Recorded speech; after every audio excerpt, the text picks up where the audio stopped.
I traveled throughout Zambia, and I met a lot of people at AIDS clinics that were actually alive because of American money, because of PEPFAR and the Global Fund, and it's just a very different experience when you actually see people who come up and say, "Here's a picture of me, you know, a year ago," and they look like skeletal and on their deathbed, and now suddenly they're robust and laughing. And I met one guy who was remarried to, and he kind of had a whole new lease on life and was able to go back to work. And you just start to see the interconnectedness of a lot of these problems, and how if one person gets sick in a household, all the energy of the house will go towards giving care to that person, and it becomes impossible for people to kind of break the cycle of poverty and create a better life for themselves.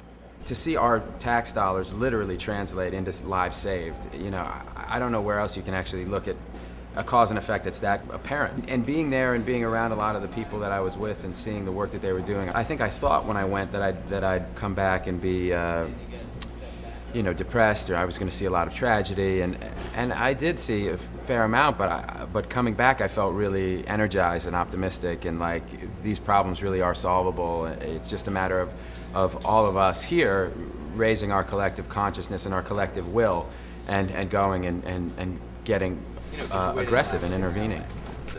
Cool. All right, here we go. Well, there's actually no comparison between the plight of people on the continent of Africa and here in America. The average income there is about $200 to $300 a year. Individuals just have to eke out a meager living with no government assistance, no economic hierarchy or infrastructure to rely upon. What they can plant and grow and have through their own resources is just about all many of them have to live. Their children have difficulty going to school, paying school fees if there is a school available. I've seen hundreds of children digging in the city dump trying to find food to eat and something that they can sell. Well, I've traveled to Africa at least annually since 1980s.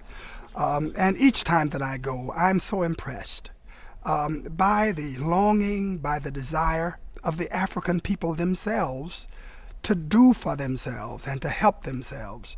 I think the other thing about joining up with one is, as a group of us, we're already about 2.5 million.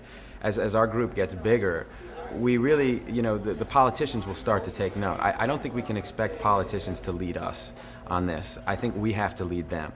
People in Africa don't have a vote here in this country, and yet they're going to be dependent on us to help them in the short term. So we have to prove to our leaders that these issues matter to us.